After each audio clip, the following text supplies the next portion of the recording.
내가 나의 완전함에 행하였사오며 흔들리지 아니하고 여호와를 의지하였사오니 여호와여 나를 판단하소서. 여호와여 나를 살피시고 시험하사 내 뜻과 내 양심을 단련하소서. 주의 인자하심이 내 목전에 있나이다. 내가 주의 진리 중에 행하여 허망한 사람과 같지 아니하였사오니 간사한 자와 동행하지도 아니하리이다. 내가 행악자의 집회를 미워하오니 악한 자와 같이 앉지 아니하리이다. 여호와여 내가 무죄함으로 손을 씻고 주의 제단에 두루 다니며 감사의 소리를 들려주고 주의 기이한 모든 일을 말하리이다. 여호와여 내가 주께서 계신 집과 주의 영광이 머무는 곳을 사랑하오니 내 영혼을 죄인과 함께 내 생명을 살인자와 함께 거두지 마소서.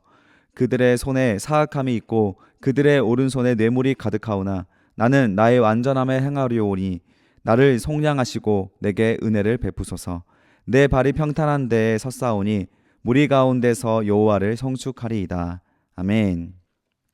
다윗은 하나님 앞에 당당하게 말했습니다. 나는 주님 앞에서 완전하게 행했대요. 여러분, 이게 교만한 말입니까? 다윗이 교만해서 나는 죄인이 아니라 자칭 의인입니다 라고 고백하는 말씀인 것 같습니까? 그렇지 않아요. 이 다윗은 정말 진심으로 하나님께 고백한 겁니다. 베드로가 예수님을 3번 부인했을 때 그 전에 최후의 만찬에서 예수님께서 베드로가 3번 부인할 것을 예언하잖아요. 근데 그 이유가 베드로가 먼저 예수님께 고백을 했거든요. 모든 사람이 주를 떠나도 저만큼은 주님을 떠나지 않겠습니다. 이렇게 고백을 했거든요. 그때 예수님께서 네가 오늘 밤 닭이 울기 전에 나를 3번 부인할 것이다 라고 이렇게 예수님께서 예언을 하셨고, 실제로 예수님의 재판 가운데 베드로가 예수님을 3번 부인하게 되는 일이 이루어지고 말았죠. 그렇다면 베드로가 예수님 앞에 했던 그 누구도 모든 사람이 주님을 떠나도 나는 주님을 떠나지 않겠습니다 했던 그 고백이 과연 거짓말이었겠습니까? 아니요. 베드로는 진심이었습니다. 진실로 주님 앞에 충성을 맹세하고 정말 자기의 생명을 바쳐서 예수님을 지킬 그럴 각오와 마음과 충성이 있었던 사람이 베드로였고, 예수님도 그 진심을 아셨습니다. 그래서 야, 거짓말하지 마라, 네 마음에도 없는 소리 하지 마라, 이 말을 한 게 아니라 네가 오늘 나를 버릴 것이다 라고 말을 한 거예요. 그 전에는 가졌습니다. 진심이라는 거예요. 미래에 우리가 예수님을 버리는 안타까운 선택, 연약한 선택을 세상의 두려움 가운데 행할 수 있을지언정 오늘 내가 하나님 앞에 하는 충성은 진심이라는 것을 하나님은 또 들으시는 들으시는 것, 보시고 있는 것을 여러분 아십니까? 하나님께서는 우리가 어떤 마음으로 주님께 기도하든 그 기도의 중심을 보시거든요. 그래서 앞에 미래에 우리가 이것을 지킬 수 있을지 없을지 두려워하며 고백하는 게 아니라 그냥 우리는 오늘 우리가 주님께 고백하는 것이 미래에 내가 고백하는 게 아니거든요. 과거에 내게 주셨던 하나님의 은혜와 그 하나님의 사랑에 대한 경험이 내게 너무 기쁘고 즐겁기 때문에 오늘 그 기쁘고 즐거운 그 마음으로 과거에 근거해서 우리는 신앙 고백을 하는 것이지 미래에 근거해서 우리는 신앙 고백을 하는 거 아닙니다. 미래는 누구 것이라고요? 하나님의 것이라고요. 미래는 하나님께 맡기시고 오늘 내가 할 수 있는 완전함으로 나는 살아가겠습니다를 진심으로 고백하면 그게 최고의 신앙 고백이 되는 거예요. 우리가 어떤 신앙을 고백을 하든 여러분 그걸 우리는 보증할 수 없습니다. 우리 스스로는. 우리의 의지로는 보증이 안 되는 거 여러분 경험 많이 해보셨죠? 안 돼요. 누가 보증해 주셔야 되는 거예요? 성령께서 보증해 주시는 거예요. 왜냐하면 미래는 하나님의 거니까. 하나님께서 우리들의 신앙 고백을 기억해 주시고 그 미래에 우리가 연약함에 빠질 수 있을지언정 우리의 고백을 잊지 아니하시고 우리를 끝까지 그 약속으로 그 언약으로 끌고 가시는 분이 우리 하나님이시라는 거예요. 다윗이 여기서 했던 완전함이라는 고백은 진심의 과거에 하나님을 만났던 경험에 근거한 신실한 고백입니다. 내가 나의 완전함에 행하였습니다. 저와 여러분 모두가 이 고백을 할 수 있어야 돼요. 오늘도 완전하게 우리 신앙 고백을 해봅시다. 여러분의 자리에서 할 수 있는 완전한 신앙 고백이 무엇입니까? 한번 생각해 보시고 한번 고백해 보세요. 내가 나의 완전함에 행하였사오며 흔들리지 아니하고 여호와를 의지하였사오니 여호와여 나를 판단하소서라고 간절히 다윗이 기도를 하고 있어요. 그래서 이 언약의 말씀에 따라 사는 의인의 순수한 상태를 이렇게 말하고 있는 말씀입니다. 그래서 하나님 앞에 완전하게 살겠습니다라는 고백은 무엇이에요? 흔들리지 않겠다라는 약속이에요. 세상에 유혹이 와도 흔들리지 않겠다. 어떤 사탄의 도전이 와도 흔들리지 않겠다. 그리고 누구를 의지하겠다? 하나님을 의지하겠다. 누구를 가장 두려워하겠다? 하나님을 가장 두려워하겠다. 그래서 하나님만 바라보겠다. 어제 우리 말씀 나눈 것처럼 내 발에 그물이 걸려도 그물을 보는 게 아니라 하나님을 봐서 하나님께 부르짖음으로 이 그물을 헤쳐나가겠다. 뭐 이런 고백을이에요. 이런 고백들을 말하는 것이죠. 2절에 보면 여호와여 나를 살피시고 시험하사 내 뜻과 양심을 단련하소서. 다윗이 완전하다고 했잖아요. 좀 자기 스스로 완전하게 행하였는데 또 뭘 시험하고 뭘 단련해요. 다윗이 자기가 완벽하다는 말이 아니라 완전하다는 말을 썼어요. 여기 좀 우리가 원어를 봐야 되는데 완전함에 해당하는 히브리어 탐이라고 하는 그 단어가 완벽하다라는 뜻이 아니에요. 순수한 진심의 상태를 말하는 거예요. 진심의 상태. 그리고 2절에 보면 그래서 여호와의 나를 살펴달라는 거예요. 이 진심은 내가 연약함 중에도 변질될 수 있는 것이거든요. 그래서 겸손하게 주님께 나의 죄를 고해 보는 겁니다. 그래서 세상에는 겸손한 죄인과 교만한 죄인이 있다고 했죠. 겸손하게 나를 돌아보는 거예요. 오늘 내가 문제가 없다라고 생각하지 마십시오. 그것만큼 교만한 게 어디 있어요. 무언가 내 주장을 하고 소신 발언을 할 수 있습니다. 그러나 내가 완전해서 그 말을 한다라고, 내가 완벽해서 그 말을 한다라고 생각한다면 그것도 교만이죠. 그러니 겸손하게 소신 발언을 하는 것이고 겸손하게 질문을 하는 것이고 하나님의 진리를 하나님께 구하고 지혜를 선택하라고 지혜롭게 선택할 수 있도록 성령의 지혜를 구하는 것이 우리들의 신앙생활입니다. 그래서 내가 완전하게 진실하게 행하겠다라는 그 고백 그것만으로도 하나님께서는 받으시고 기뻐하시는데 다윗이 그 고백을 할 때에는 나를 살펴달라고 계속 나를 감시해달라고 하나님께 간구하는 거예요. 그리고 나를 여기서 시험하다라고 하는데 이 시험하다라는 것은 유혹하다라는 뜻이 아니에요. 이 먹잇감을 주고 이 돈이라고는 유혹거리를 주고 나를 유혹해 보십시오가 아니라 나를 어떻게 테스트하는데 하나님의 신앙의 진실성을 고난 중에 테스트를 해봐달라는 문제이며 그 질문입니다. 그래서 하나님은 우리의 시련과 고난을 통해서 우리를 신앙을 테스트할 수는 있어도 유혹하지는 않으세요. 달콤한 것으로 우리는 우리를 시험하지 않으십니다. 달콤한 것으로 다가오면 다 사탄의 것일 가능성이 굉장히 높아요. 그래서 하나님은 우리를 때로는 어려운 환경 속으로 하나님밖에 의지할 수 없는 광야 속으로 우리를 데리고 가셔서 시험하시는 경우도 있어요. 다윗은 그것을 기꺼이 하나님 앞에 맡기는 거예요. 주님, 내 마음속에 혹시나 작은 흠이라도 주님 앞에 진실함이 변질되고 있다면 주님 저 광야로 보내주세요. 가서 저를 한번 시험해 봐주세요. 제가 마음을 돌이켜서 하나님 앞에 이 진실함을 잊어버리지 않도록 해주세요.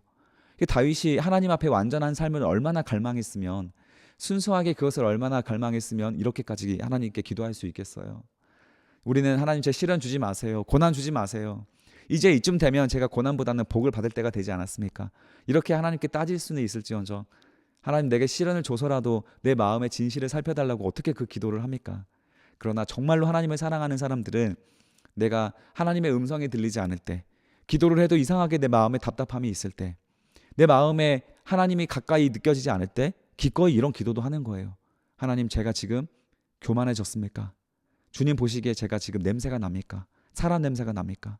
하나님 그렇다면 저를 다시 한번 고난과 시련을 주셔서라도 내 진실함으로 돌아오게 도와주세요. 이런 기도도 할 수 있다는 것이죠. 그래서 내 뜻과 내 양심을 단련해 달라고 내가 하나님을 다시 하나님 앞에 변질되지 않도록 나를 단련해 달라고 훈련시켜 달라고 여러분 그런 기도도 하는 거예요. 이게 정말 야성이 있는 신앙생활이거든요. 맨날 우리가 이렇게 떠먹여 주는 것 어항 안에서 음식을 먹고 있는 물고기처럼 그냥 따박따박 때가 되면 그냥 받아 먹고 편안하게 살아가는 것. 하나님께서는 우리를 그렇게 부르지 않았거든요. 세상을 거스르는 연어와 같은 생명력으로 우리를 불러셨기 때문에 우리는 단련이 필요합니다. 그런데 세상에 녹아 들어가면 우리도 모르게 세상의 강물에 떠내려가요. 연어가 죽어서 떠내려가는 것처럼 떠내려갑니다. 그래서 우리를 단련해 달라고 하나님께 기도할 수가 있는 거예요. 정말로 저와 여러분이 하나님을 사랑하고 하나님의 뜻대로 살아가기를 기뻐한다면 그렇게 할 수 있는 거예요.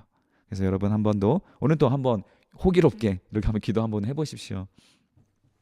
3절에 보면 주의 인자하심이 내 목전에 있나이다. 내가 주의 진리 중에 행할 것입니다.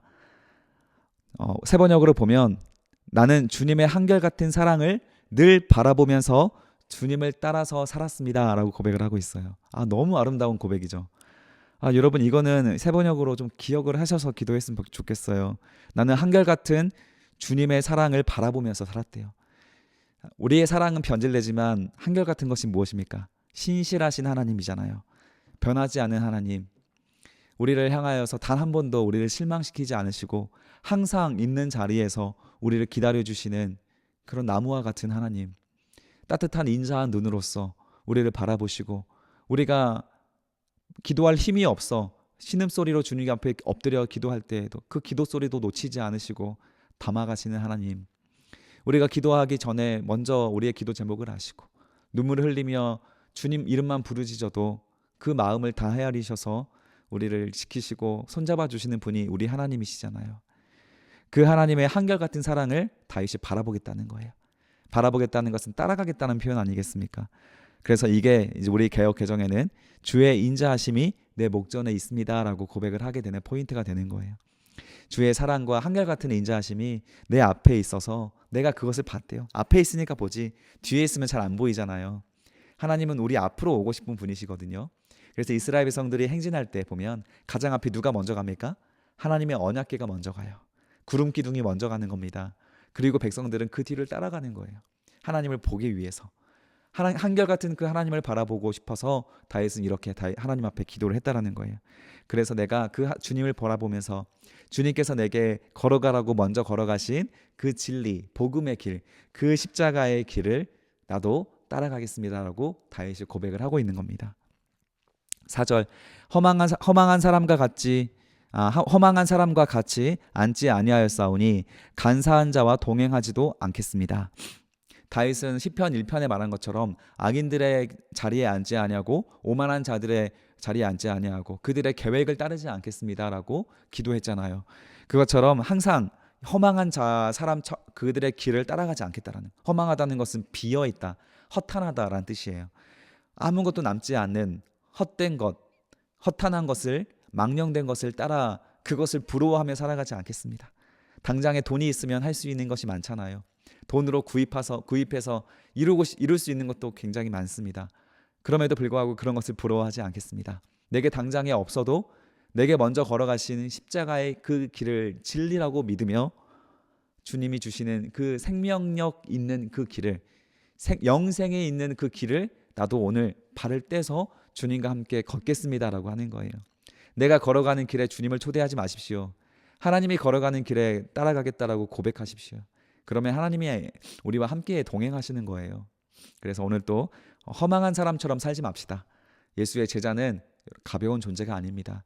여러분의 말 한마디, 눈빛 한번, 표정 한번, 행동거지 한번으로 예수의 하나님의 제자다운 모습을 보여낼 수 있는 것이고 증명할 수 있는 겁니다. 제자답게 생명력을 있는 모습으로 세상에 드러나시기를 주님의 이름으로 축복해요. 그리고 간사한 자와 동행하지 않았대요. 간사한 자는 계산하는 자입니다. 세상의 물질을 계산하는 자예요. 사랑을 계산하며 주는 자입니다. 여러분, 우리가 자칫 방심하면 계산하는 자, 위선 떠는 자가 돼요.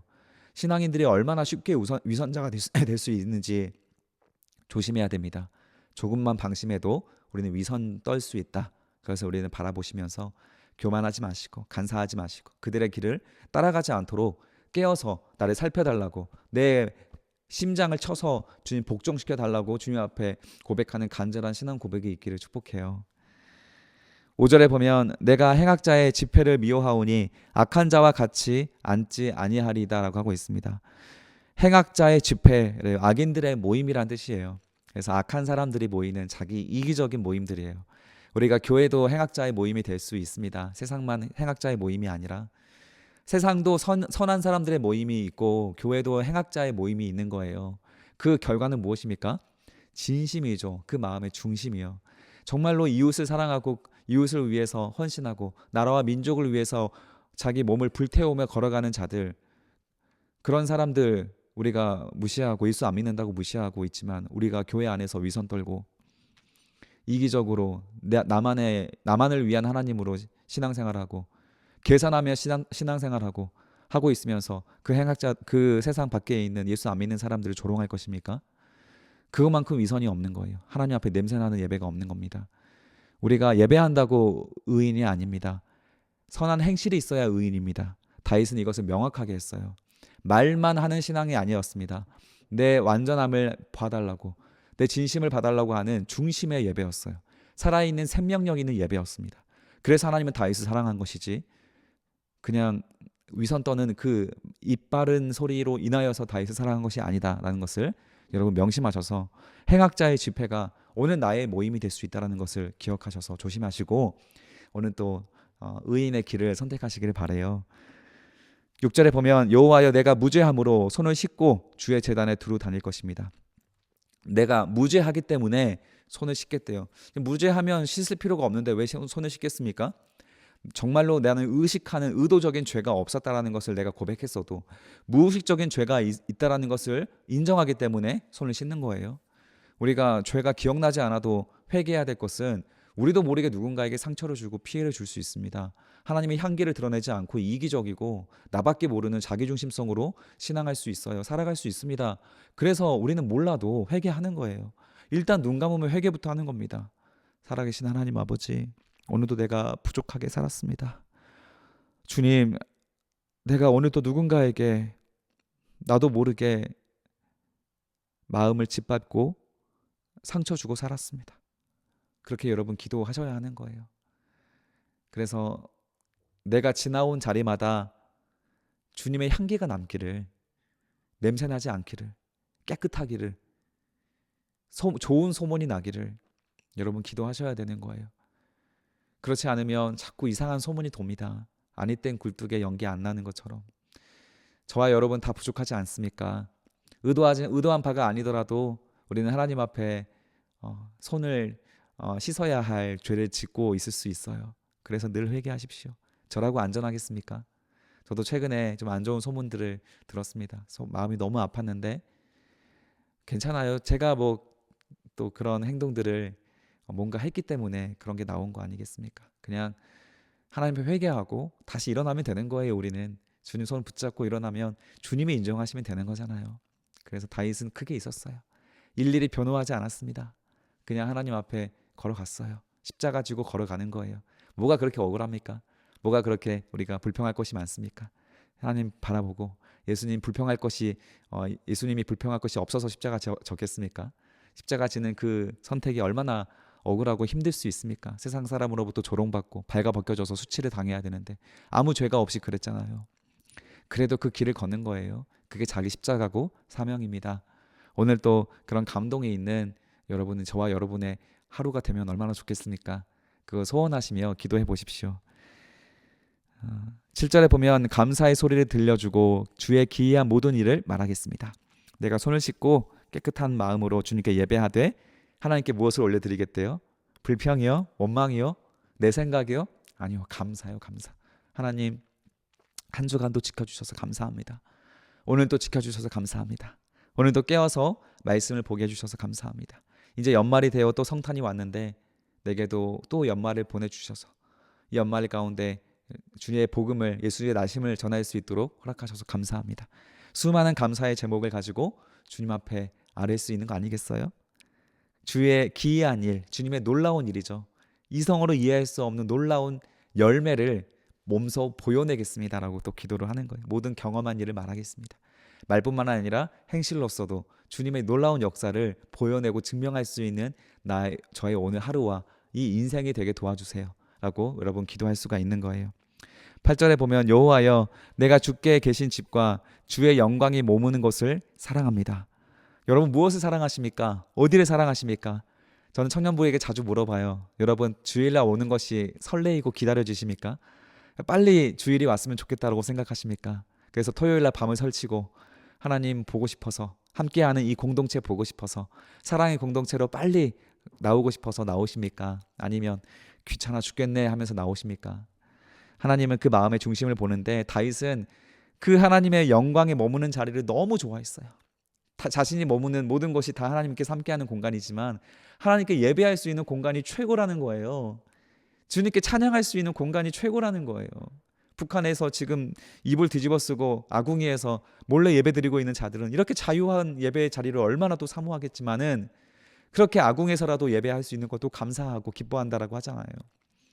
어디서라도 주님께 예배하는 자리를 너무 소중하게 생각하고 함께 공동체를 묶어주신 이 이웃들을 너무 사랑하는 것. 이게 다윗이 고백하는 신앙 고백이에요. 그래서 그들을 다 형제라고 부르잖아요. 자기의 부하나 백성들, 나보다 낮은 하급 계급이 아니라 형제라고 부른다고. 형제. 같이 예배하는 예배자요. 다윗이 왕인데도 불구하고 내 형제요, 내 자매요, 함께 예배하는 우리 식구들, 이렇게 예배하는 것, 다윗이 표현하는 것 아니겠습니까? 9절에 보면 내 영혼을 죄인과 함께 내 생명을 살인자와 함께 거두지 마세요.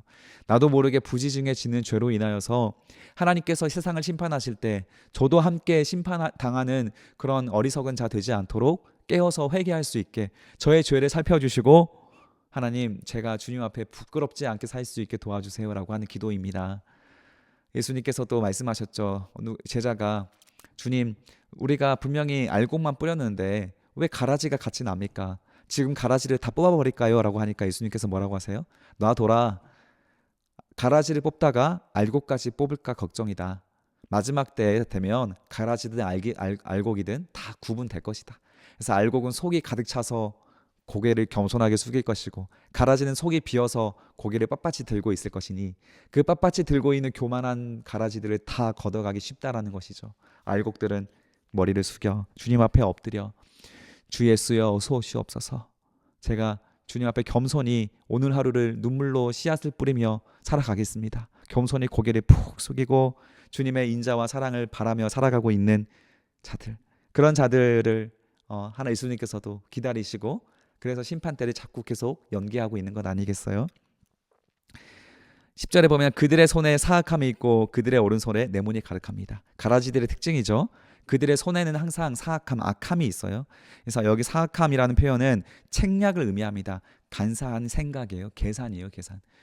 그래서 하나님이 싫어하는 사람들은 계산하는 사람이에요. 하나님이 사랑하는 사람은 호구입니다. 계산 안 하는 사람이에요. 그냥 사랑하는 사람을 예수님이 하나님이 사랑하시고 그에게 모든 걸 챙겨주는 것이, 계산하고 움직이고 사랑하는 사람을 하나님이 사랑하지 않으세요.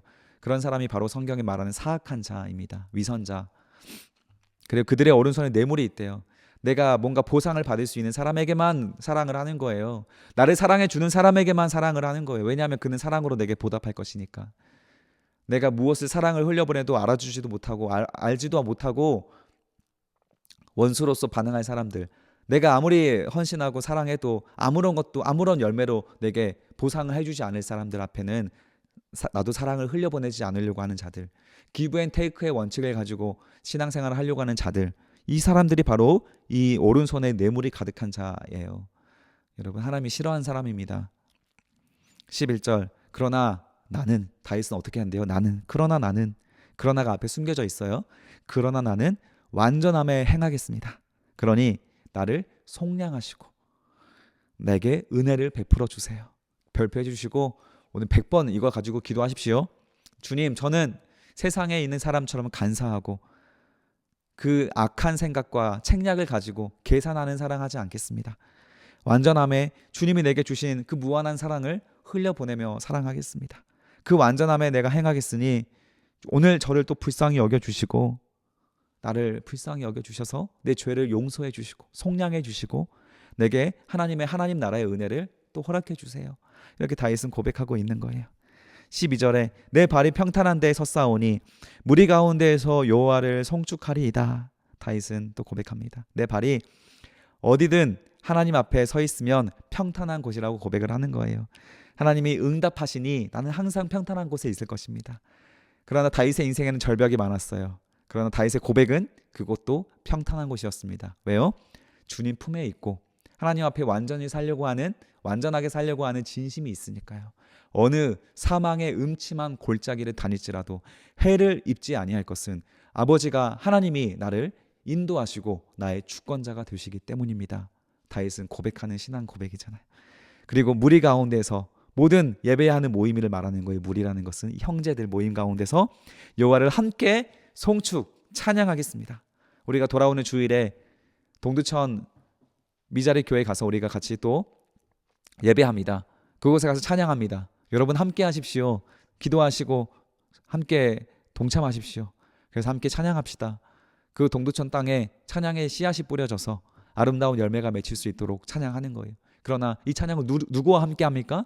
무리들, 함께 예배하는 무리들, 같은 마음을 가지고 같은 진심을 가지고 오늘 또 신앙 고백을 주님께 올려드리고 부지 중에 지을 죄를 조심하며 경계하며 완전하게 살아가겠습니다라고 하는 충성된 고백을 하는 자들, 그 진심을 우리가 마음에 한데 모아 하나님 앞에 찬양으로 올려드리는 것, 이게 살아있는 예배, 생명력 있는 예배 아니겠습니까? 이 예배를 통해 우리는 한 주간을 또 세상과 다른 연호와 같은 생명력을 가진 영생을 가진 자로 살아가고 세상을 변화시키는 빛과 소금의 역할을 감당하며 살아갈 수 있는 것입니다. 오늘 하루 부끄럽게 선택하지 맙시다. 사랑을 선택하십시오. 희생을 선택하십시오. 하나님의 예수 그리스도의 십자가를 기억하시고 우리 앞서 걸어가신 골고다의 언덕을 기억하셔서 오늘도 계산 없는 하루, 주님 앞에 진실한 하루를 살아갈 수 있는 뜻깊고 가치 있는 하루가 되시기를 주님의 이름으로 간절히 축원합니다. 기도하겠습니다. 살아계신 아버지 하나님 감사합니다. 오늘도 우리를 사랑하사 우리를 주님의 자녀로서 부끄럽지 않게 살게 하기 위하여 이 다윗의 고백을 배우게 하심에 감사합니다. 다윗처럼 우리도 완전하게 주님 앞에 진실하게 살아가고 싶다라는 것을 우리의 중심으로 고백하게 도와주시고, 그러나 그럼에도 불구하고 우리가 연약하여 죄 중에 빠질 수 있사오니 우리를 속량하사 은혜를 베풀어 주시옵소서. 우리의 손을 붙잡아 주시옵소서. 감사드리며 예수님의 이름으로 기도드립니다. 아멘.